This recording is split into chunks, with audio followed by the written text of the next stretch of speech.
Chair bénie de Dieu, chantons sans fin notre Seigneur. Nous chanterons son amour d'âge en âge. Nous proclamerons sa fidélité. Toi, notre Dieu, le monde célèbre tes merveilles, Seigneur, et l'assemblée des croyants ta fidélité. Seigneur Dieu de l'univers, qui est puissant comme toi, c'est l'amour qui rayonne de toi. Heureux le peuple qui saura t'acclamer. Tout le jour, à ton nom, il dansera de joie.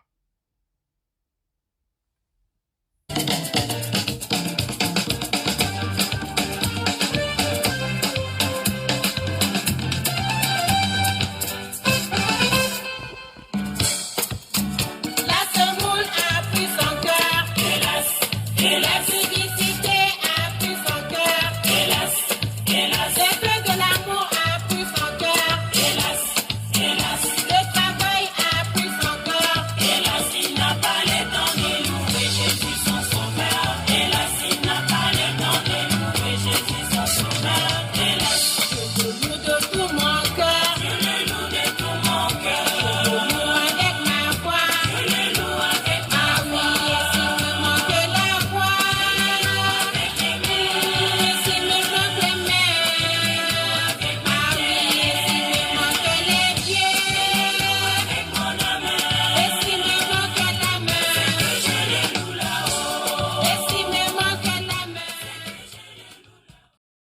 L'évangile de Christ Jésus selon Matthieu, au chapitre 5, le verset 13, retient notre attention ce matin.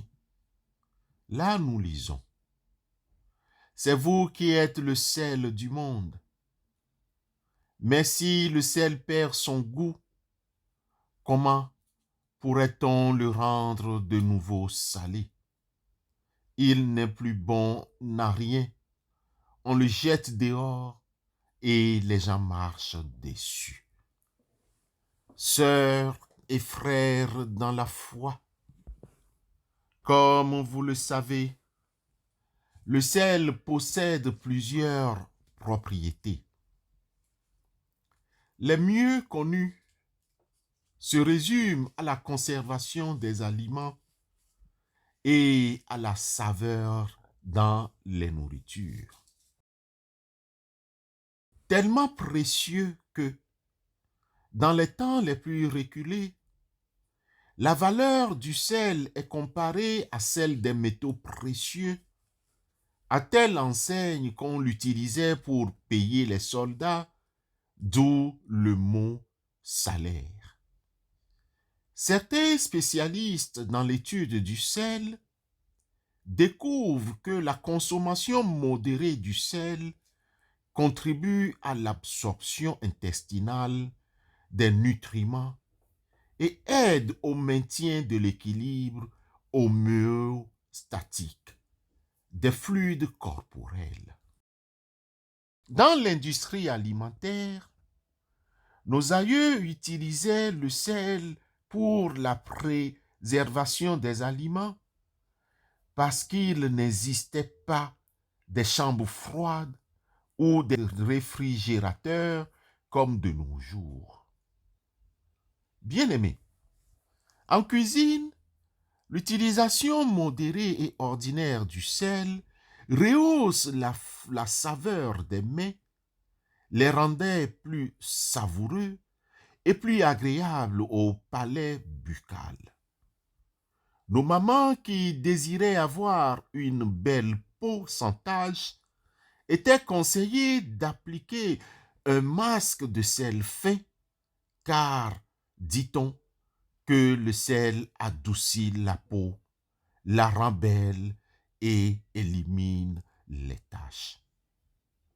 Il se peut que ce soit à cause de toutes ces caractéristiques, qualité du sel et bien d'autres encore que Jésus nous compare au sel en disant que nous Nous sommes le sel du monde. Mais si le sel perd son goût, comment pourrait-on le rendre de nouveau salé? Il n'est plus bon à rien. On le jette dehors et les gens marchent dessus.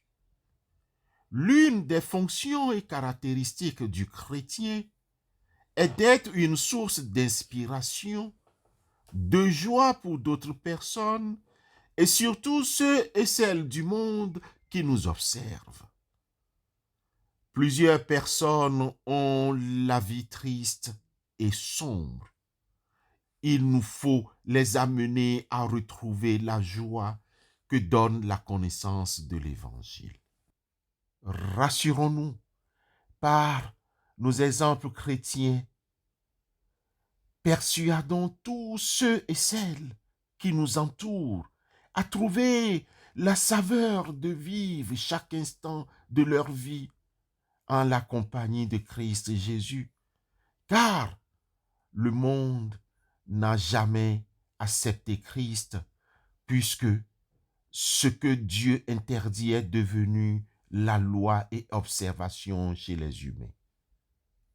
Bien-aimés, il est de notre devoir en tant que chrétiens, disciples de Christ, de préserver les valeurs et principes éternels dans notre vie, dans notre foyer, dans notre milieu de travail et également dans notre cercle d'amis.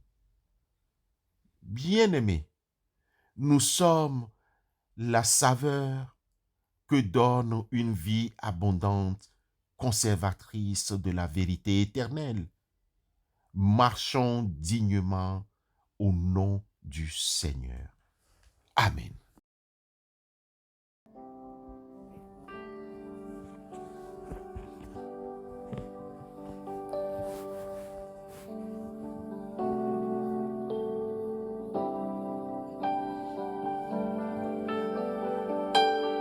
Au-dessus des puissances,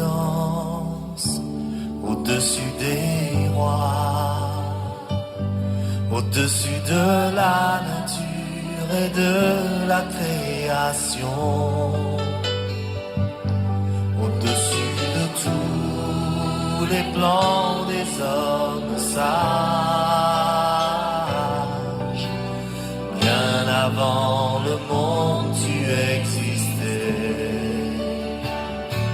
Au-dessus des royaumes, au-dessus des trônes, au-dessus des merveilles que ce monde a connues, par-dessus tous les trésors de la terre, rien ne peut mesurer ta valeur. Crucifié, seul abandonné, tu as souffert, méprisé, rejeté, telle rose, foulée par nos pieds. Tu m'as sauvé, tu m'as aimé, par-dessus tout. Prions Dieu. Père éternel, c'est toi qui es Dieu. Il n'y a pas d'autre que toi. Nous sommes le peuple dont tu es le berger, le troupeau que ta main conduit. À toi la gloire, la louange et la puissance au siècle des siècles. Dieu Tout-Puissant, Père de notre Seigneur et Sauveur Jésus-Christ, nous te remercions pour les grâces et dons que tu nous dispenses chaque jour dans ce monde que tu as créé. Nous t'adorons, éternel Dieu. Tu nous aimes et nous sommes tes enfants. Nous te louons pour Jésus-Christ qui nous a fait entendre la bonne nouvelle du royaume. Il est et demeure cette bonne nouvelle. Nous te louons pour l'Esprit Saint. Nous te louons pour ce jour qui vient de se lever, qui nous fait entrer dans la joie de ton règne, et nous te témoignons notre gratitude. Tu es le commencement et la fin. Conduis-nous au cours de cette journée. Élève dans notre vie. Guide-nous. Apprends-nous à faire ta volonté pour l'amour de ton Fils Jésus-Christ. Saisis nos intelligences, Seigneur, et que ton esprit emplisse nos cœurs. Viens-nous en aide afin que nous puissions sentir et goûter ton amour.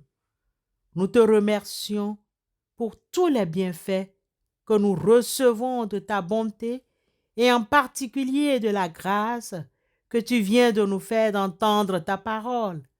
Permets qu'elle renouvelle nos pensées et nos affections et nous fasse trouver la vie en Jésus-Christ.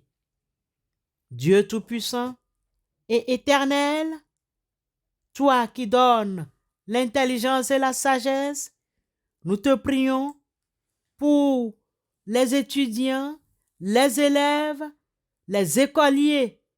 Conduis-les, Seigneur, au cours de cette année qui va tout doucement et lentement, mais sûrement.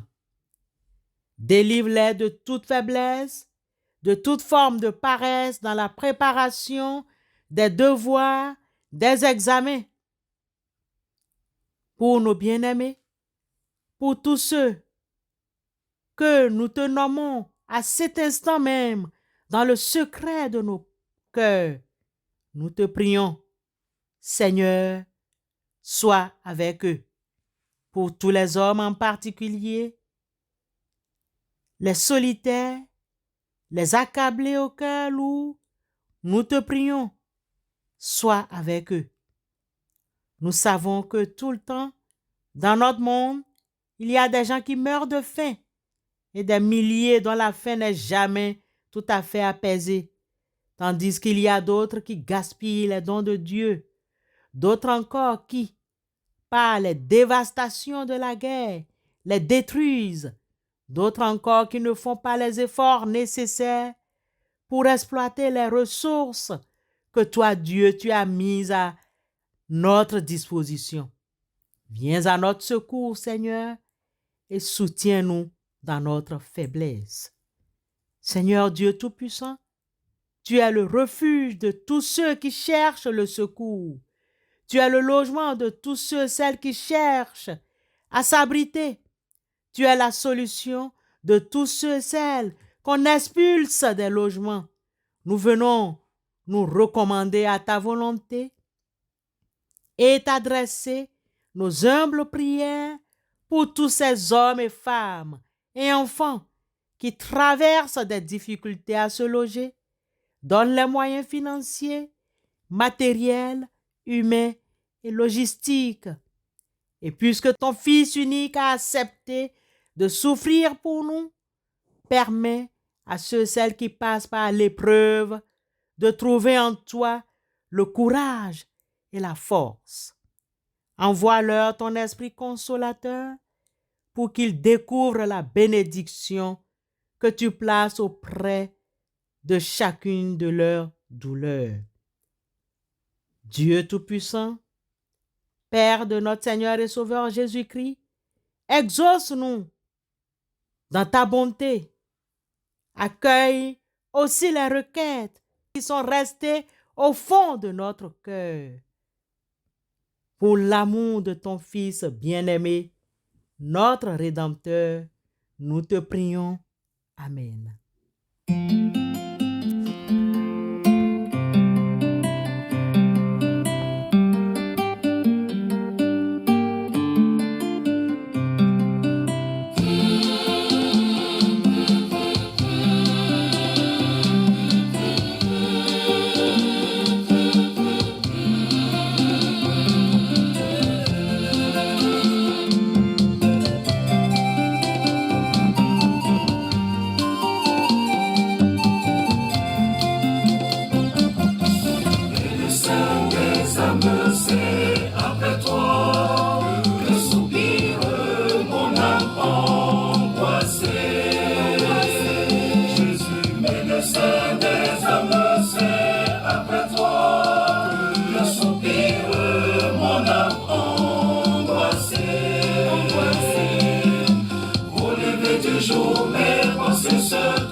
j'implore ta guérison, Jésus, car je sais qu'il n'y a que toi seul qui peut m'offrir la paix à mon pauvre cœur.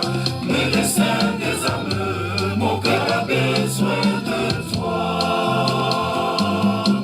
Au lever du jour, mes pensées se tournent vers toi, et sur ma couche, j'implore ta guérison, Jésus, car je sais qu'il n'y a que toi seul qui peut m'offrir la paix à mon pauvre cœur. Mais les saints des âmes, mon cœur a besoin de toi.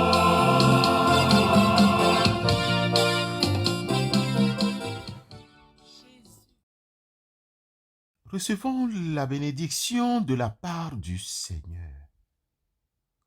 Et Dieu peut vous combler de toutes sortes de grâces, afin que, possédant toujours en toutes choses de quoi satisfaire à tous vos besoins, vous ayez encore en abondance pour toute bonne œuvre. Allez dans la paix de Christ.